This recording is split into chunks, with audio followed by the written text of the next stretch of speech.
Welcome to Poolside Chat. I am Antonio. I'm a lifeguard at the West Hollywood Recreation and Aquatic Center. And today I'm here to speak with one of my coworkers, Kate. Hello. Another one is coming, Kathleen, later on. But we're going to start with Kate. And the aim of all this is just to get to know you a little bit better. I feel like a celebrity. So, let's start our conversation. I have here a few cards. They are tarot cards. Oh, they're pretty. But we're not going to do any kind of reading. Aw. I'm not a reader at all, a tarot reader. That's okay, So, I'm not either.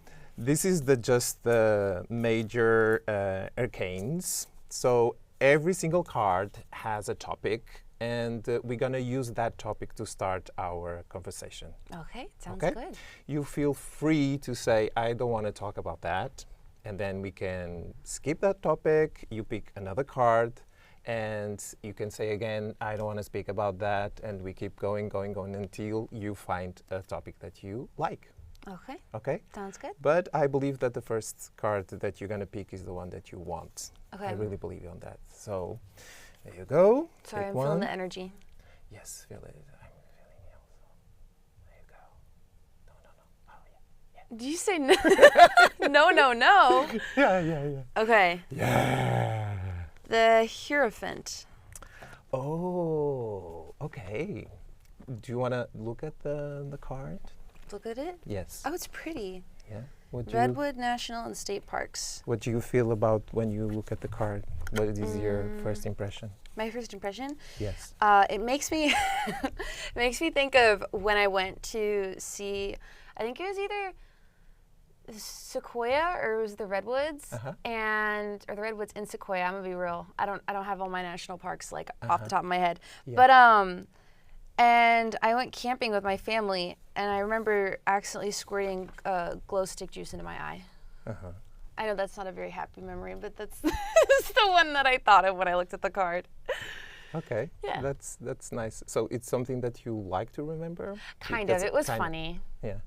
Yeah. It wasn't that kind of situation or vacations when you go to with family and then you are happy, but something happened and made you feel or had mixed feelings about that vacation? Do you have a good memory about that? I'd say for the most part, I took a lot of like camping related vacations with my family. And I'd say that for the most part, I have good memories of all of them. Like those are pretty formative memories for me of my childhood, because that was also, what's it called? That was time that I spent both with my family, who I'm very close with, and then also a lot of childhood friends of mine. So I remember playing like capture the flag types games, like chase, like climbing trees, squirting glow stick juice into my eye. It was so mean. My mom was like, one of my moms was like, your eye's glowing. She thought it was funny. And I was like, is it glowing? Is it really glowing? And my other mom was like, don't say that. Yeah. But so that, even things like that, like that was, even then that was funny to me, like as soon as I got the glow stick juice out of my eye, you know? Anyway, Okay. random tangent, but Yeah. it is what it made me think of, I'm being honest. So you've been working at the pool for 5 years? Yeah, so technically 5 summers, but I did my first off season not too long ago, but I started working at the pool quite literally like their first ever round of hiring for the new pool that's here right now. Unlike a lot of the other applicants or the people who ended up working in that sort of first round of hires, I didn't grow up going to the old pool at all. Like I swam a lot, but I swam at like Laces, E.G. Roberts, Expo. I'd never been to the West Hollywood pool. And then I think it was my mom. I just graduated high school, and my mom was on Facebook, and she saw in my sister's like middle school Facebook group postings that there was like an opening for a lifeguard job, and she was like, oh my God, you guys have swum all your life, like you should apply. And so I did, and I show up, and I was 40 minutes late to my first day of work. It was awful. It's interesting because the card that you choose, it's actually about how do you choose in life. So do you used to choose with your heart? Do you used to choose with your head? When you choose with your heart, do you regret? Are you more rational? Are you more emotional when you are taking your decisions? I like to think that I'm a good balance between the two, but I try to avoid having regrets about decisions because I like to think that the things that I do, at least in the moment, I do, hoping for the best outcome. And I think that if I obsess over the choices I made and what resulted of them too much, then I think I start to doubt myself, which I don't want to do. I know it's kind of a cop-out answer, but I'd say like probably both at the same time. Like I lead with my heart, and then my mind is there to sort of keep my heart in check, to sort of be like, okay, but like, is this the best idea? Is this going to go well? What are other things we need to take into consideration? I think that those parts of myself are both equally important, so I try to give them both. Do you remember one particular situation that you have chosen with your heart, and what was your feeling when you look back about that situation? First, if you have any situation, or if you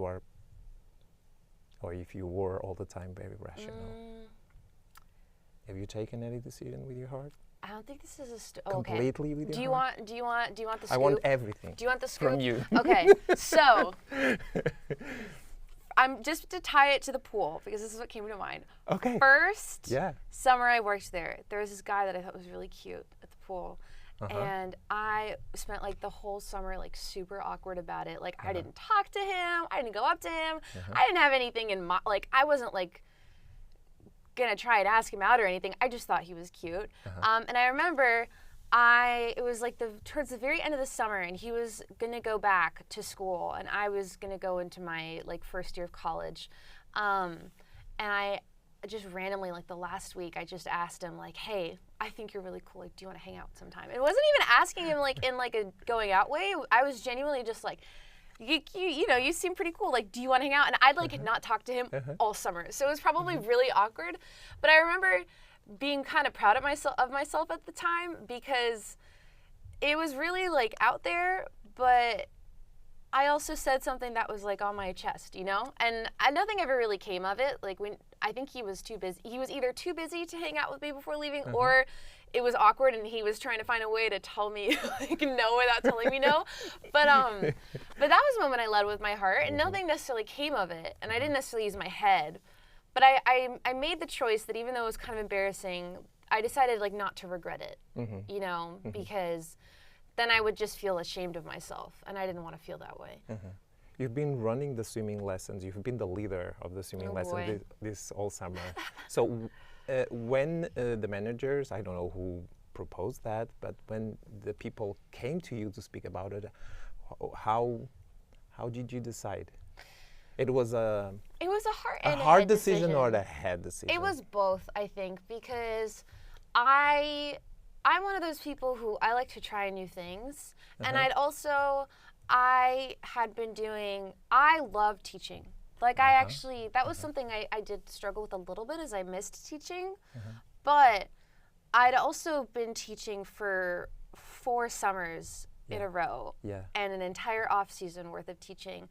And so I was like, this is an opportunity for me to try something new, and something that I could discover that I'm actually really good at. So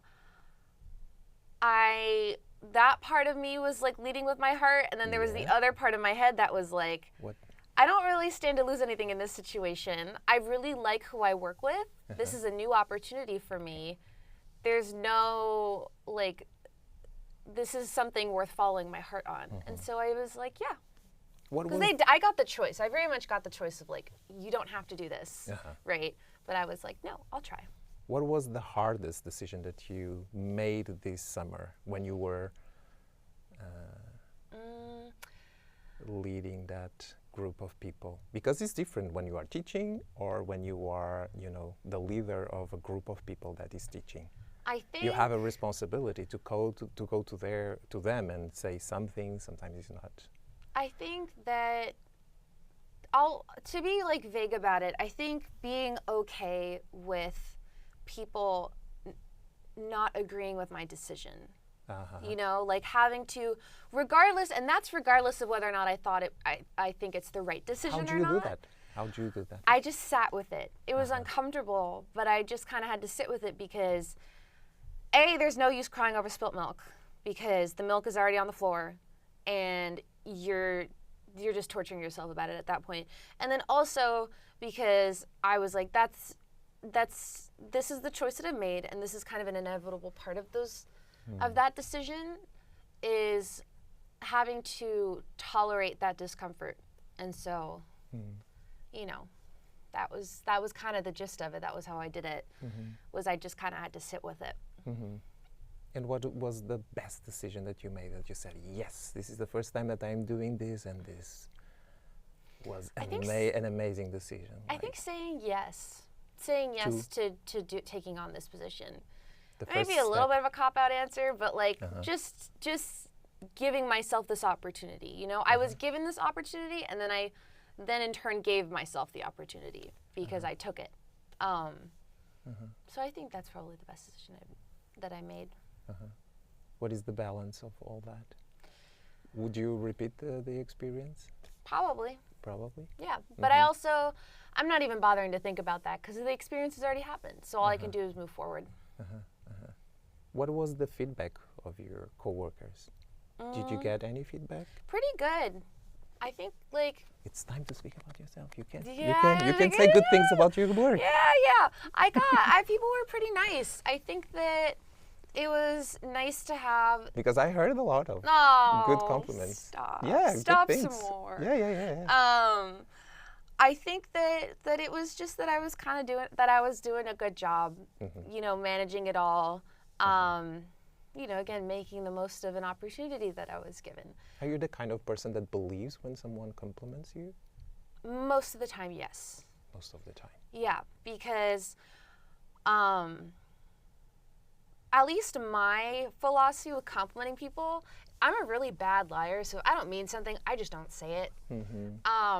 And so even though that may not always be the case with other people, that's kind of how I approach like the things that other people are saying as well. Like, they didn't have to say anything, you know, and I would never have known that they were dissatisfied or they didn't think much of me, you know.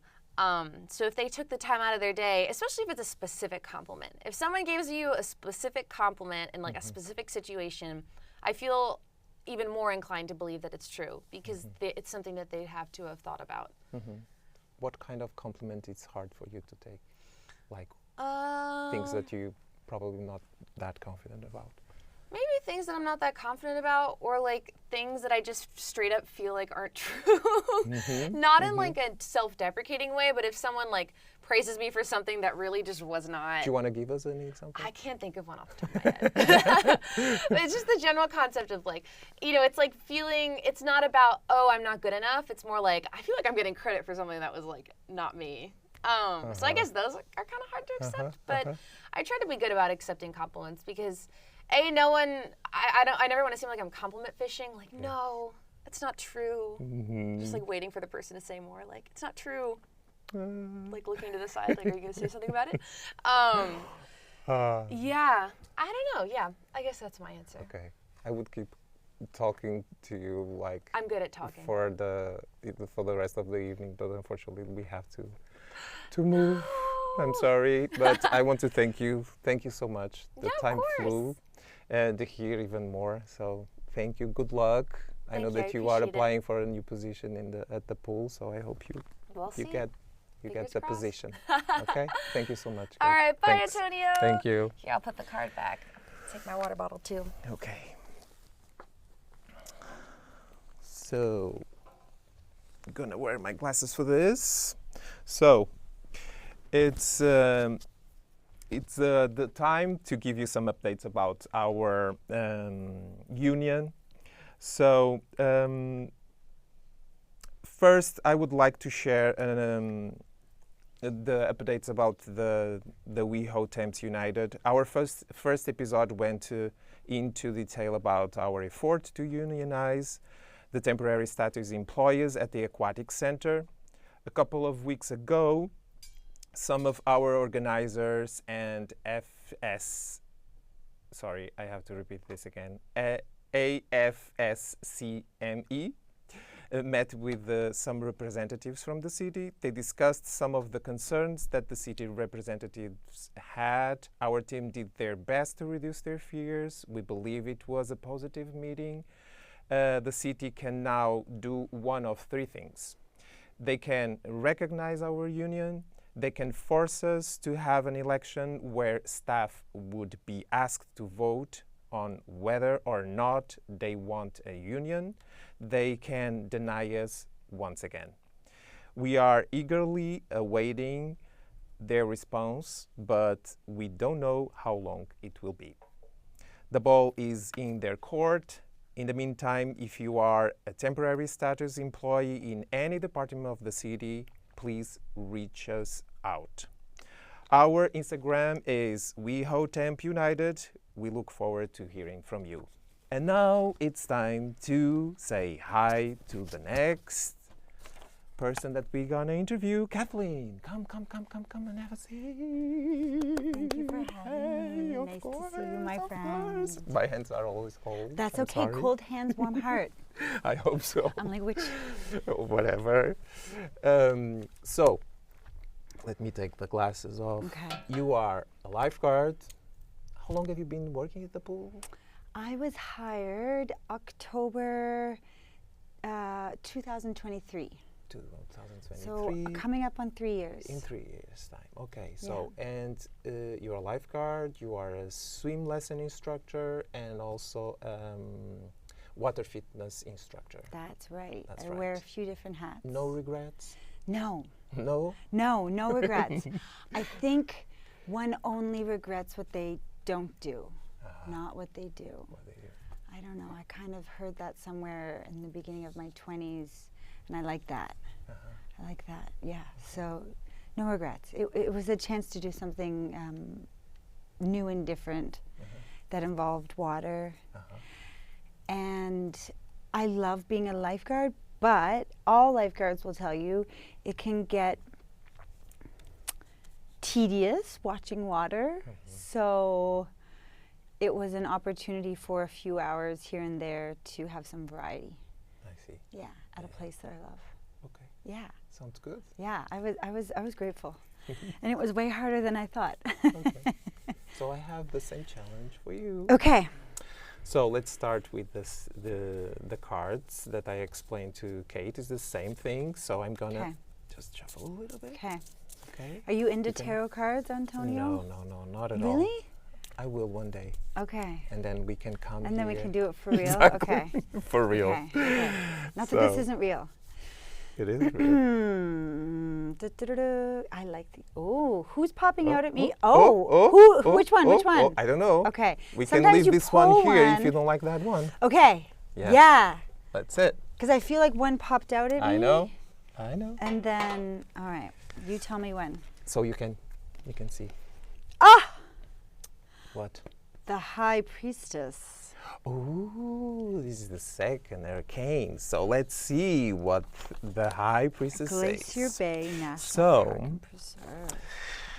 the High Priestess. I like that one. Is the second one. Ooh, I'm embodying this. Where is here? So, let me see what could be a good question for you. Okay. So, are you a kind of person that trusts with logic or with your intuition, or with both? Or what kind of fields of your life you tend to choose, or to not to choose, to trust more with your intuition Or with logic. or with your logic? Okay. I know it's going to be an annoying answer to say both. However, I would say reason and logic is the guardrails. First of all, my gut. And then I will test my gut instinct, because intuition is different than emotion. So I try to make sure that I differentiate between, am I being emotional? Because that is where I want the reason and the logic to I think will ultimately serve me in very practical matters. And I feel that as a woman, it's important to sometimes have your feet on the ground. However, one's intuition can guide you through things where perhaps reason and logic might hold you back and keep you small. You don't need to tell me about the situation, but can you remember a situation that you trust with your guts, with your intuition, and what was your feeling afterwards? Yeah. Because there are two different things. The moment that you trust and the moment that you look back, and sometimes you regret or sometimes you don't, you just... I will tell you, but thank you for allowing me the option not to. Moving to California, which was not easy because You're an immigrant. I'm an immigrant. I was not born and raised in the United States. And I was doing a very prestigious master's program. And so that would have led me to great things. It was one of those programs where it was not an American Ivy League school, but it was one of those schools where like you were set and set up, and then you had that piece of paper and you looked good on paper. And my family had invested a lot to send me, and my instinct and my gut was telling me I needed to move somewhere where I could entertain my creative pursuits, fly a little bit freer, color outside the lines a bit more, and be an artist and have it taken seriously. So to leave graduate school, and it was a huge chasm in my family. My sort of like a second mother, my grandmother, who was a very highly educated woman, was devastated, and really our relationship was never the same. And then also to leave my home country and move to the big bad U.S., and not only the U.S., but a major U.S. city. So I had that instinct. I couldn't get away from that messaging. And even though it seemed like a dramatic and impulsive thing to do, it was very deliberate. And it has been exactly 20 years. Last October, it was 20 years exactly. And while it has been extremely hard, I think easy is very overrated.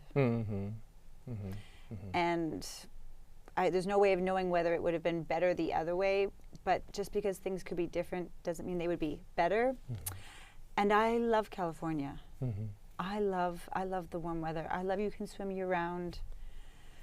So it served me well in that instance to trust I was led by my intuition. There was a lot of logic that came into play, but in that moment, actually I'm having an epiphany right now. It's an excellent question. I was led by my gut. Yeah.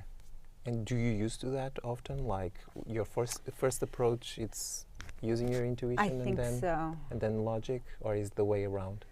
I feel that it's there. I feel that my intuition, the way that I know it's intuition versus just a whim, is that I feed it through my logic machine. Do you think that is easy in these times with a lot of chaos around? No! This is my question. It's not easy. What do you do to make things easier for you to, be connected with your intuition? Because with all the noise we have, I don't want to go through that, but I think you know what I am talking about, especially living in a big city like LA. Yeah. The negativity, the haters, the doubters, exactly, the wagger fingers. Yeah. What do you do? What is your... some days are better than others. I continue to put one foot in front of the other. Sometimes I don't always know what to do. And it's at those times that I have been lucky to have at least a toe in a pond of light where I know I need to ask for some help. And then that is when it's very difficult. I trust somebody else who maybe in that moment knows better. And for a short period of time, I hand over a little bit of trust to somebody else to lead me out of the darkness. Because if you feel things deeply and you trust your intuition, I think that it's a blessing and it's a double-edged sword. Is there any kind of ritual or any kind of place that you feel that is easier for you to reconnect with yourself? I was going to say always the water, swimming, but particularly the beach. I'm a big ocean swimmer, and at a very low point in my life during the actors' strike and a lot of other upheaval, COVID, I came to the pool here to swim, and it saved my life. And it's a very special pool, and that it was also a community pool. Equinox has pools, sorry, no disrespect to Equinox. The Jonathan Club, just for a pool for everyone, and a nice pool for everyone. That's outside, that it felt like there was some dignity, there was some fresh air, there was some exercise, and there's something very extraordinary about the healing powers of water. Kind of like quiets the noise. And it's the only time that you can really taste what it's like to be free of gravity. Yeah, I feel you. I feel the same. Yeah. Well, I think it's time to finish for now. It's really short. Thank you, Antonio. This is really, really short, especially when you ask these kind of questions and you could spend... You opened Pandora's box, baby. Exactly. Like, I didn't, the cards. The cards did. Do. Now Let's listen. just see, for curiosity, the one that want to come to you, Justice. Oh! Sorry, that's loud. Do your research at home. These are great. Yes. It was Justice and the High Priestess. To be continued. To be continued. You're a very good listener. Okay. Thank you so much. Thank you. Okay. And thank you for joining us in this first program. Thank you, Kate. Thank you, Kathleen. So you are very welcome if you want to visit us at the West Hollywood Recreation Center. We are waiting for you. Bye. See you next time. Peace. Done.